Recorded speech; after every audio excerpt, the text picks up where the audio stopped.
উদয়পুরের rail station এলাকায় উচ্ছেদের আগে যাতে জনগণকে অন্যত্র পুনর্বাসন দেওয়া হয়। আজ উত্তর করিমগঞ্জের বিধায়ক কমলাক্ষ দে পুরকায়স্থ সাংবাদিক সম্মেলনে বলেন, স্বাধীনতার অনেক আগে থেকে বদরপুর রেল স্টেশন এলাকায় অনেক মানুষ বসবাস করছেন। কমলাক্ষ দে পুরকায়স্থ বলেন, উনি উচ্ছেদ অভিযানের বিরুদ্ধে নন, কিন্তু উচ্ছেদ করার আগে সেই সব অসহায় মানুষদের যাতে অন্যত্র পুনর্বাসন দেওয়া হয়। তিনি বলেন, তিনি এ ব্যাপারে মুখ্যমন্ত্রীর সাথে আলোচনা করেছেন। বদরপুরের শহর ডিক্লিয়ার হয় এবং তার আগ থেকে এই বদরপুর শহরে এখানে অনেকেই আমাদের বসতি বাড়ি তৈরি করেছেন এবং সেই মর্মে স্বাধীনতার আগ থেকে আজ অবধি দেখা যায় যদি প্রত্যেকটা সময় মানুষ সেইভাবে এই অঞ্চল আমাদের একটা ঐতিহ্যবাহী একটা শহর এবং ঐতিহ্যবাহী একটা স্থান, এই অঞ্চলে মানুষ জীবনযাপন করছে, ঘর বানিয়ে এখানে একটা সুষ্ঠু সুন্দর পরিবেশ। কিন্তু প্রায় দেখা যায় যে রেলের তরফ থেকে নোটিশ দেওয়া হয়, উচ্ছেদের জন্য নোটিশ দেওয়া হয়।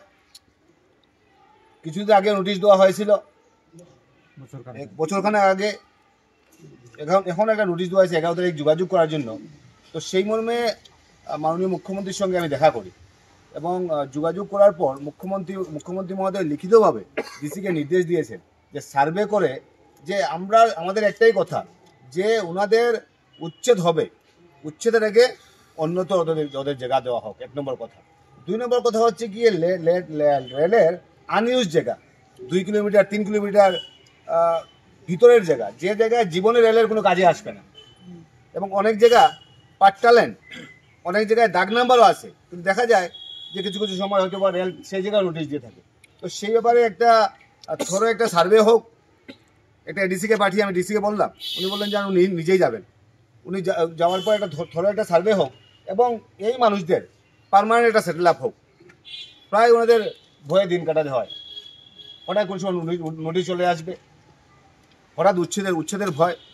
তো বিশেষ করে আমি মনে করি যে বদরপুর শহর বা বদরপুর এই বিস্তৃত অঞ্চলে বর্তমান সময়ে আমি মনে করি যে উচ্ছেদের কোনো দরকার নেই বা উচ্ছেদ সে জায়গায় হতেও পারবে না, হওয়াটা সমীচীন নয়। উচ্ছেদের আগে যাতে অন্যত ব্যবস্থা করে দেওয়া হোক, না হলে যে বা যারা যে জায়গায় আছে, ইতিমধ্যে আপনারা দেখেছেন যে কাতিরাইল কাঠিগড়ায় আর ভিলেজ স্বাধীনতার পর, স্বাধীনতার সময় যে পুলিশগুলো আর করে রাখা হয়েছিল, সেই পুলিশগুলোতে আমরা পাট্টা দিতে পারছি না। কেন? যে আর বলে কোনো টার্মস নেই, আর ভিলেজের কোনো ধরনের পাট্টা দেওয়া সম্ভব না। আমাদের মাননীয় মুখ্যমন্ত্রী এবং বিশেষ করে সরকারের তরফ থেকে নির্দেশ জারি করা হয়েছে যে বা যারা যে জায়গায় আছে, যে জায়গায় বসতি, যে জায়গায় ঘর বনিয়ে আছে, এই জায়গায় ওদেরকে এই জায়গায় অ্যালটমেন্ট দেওয়া হোক। আমাদেরও সেই দাবি। বদরপুর শহরে অনেক বড় বড় ঘর আছে, অনেকে ঘর বানিয়ে প্রতিষ্ঠিত হয়েছেন। যে বা যারা যে জায়গায় ঘর বানিয়েছেন, অনেকের জায়গায় দাগ আছে, দাগের পাট্টায় মিলছে না কিচ্ছু। রেলের যে সার্ভে, সেই সার্ভের সঙ্গে আমাদের স্টেট গভর্নমেন্টের সার্ভে মিলছে না। তো স্টেট গভর্নমেন্টও বর্তমান বিজেপি নেতৃত্ব সরকার চলছে এবং সেন্ট্রাল গভর্নমেন্টও বিজেপি নেতৃত্বে সরকার চলছে, দুইটাই এক দলেরই নেতৃত্বে সরকার চলছে। তো আমরা চাই স্টেট গভর্নমেন্ট এবং সেন্ট্রাল গভর্নমেন্টের সঙ্গে কথাবার্তা বলে মাননীয় মুখ্যমন্ত্রী, একদম সুযোগ্য মুখ্যমন্ত্রী এবং যার মধ্যে সেই ক্ষমতা আছে, আর ভিলেজকে যেহেতু উনি বিশেষ করে জেনারেল খাস করে সেখানে পাট্টা দিয়েছেন, আমরা মনে করি যে রেলের যে অঞ্চল যেগুলো আছে সেন্ট্রাল গভর্নমেন্টের সঙ্গে কথাবার্তা বলে এবং যে জায়গায় রেলের দরকার, যে জায়গায় রেল কনস্ট্রাকশন করবে আমাদের কোনো আপত্তি নেই, সেই জায়গায় ছেড়ে দেওয়া আমাদের দায়িত্ব কর্তব্য।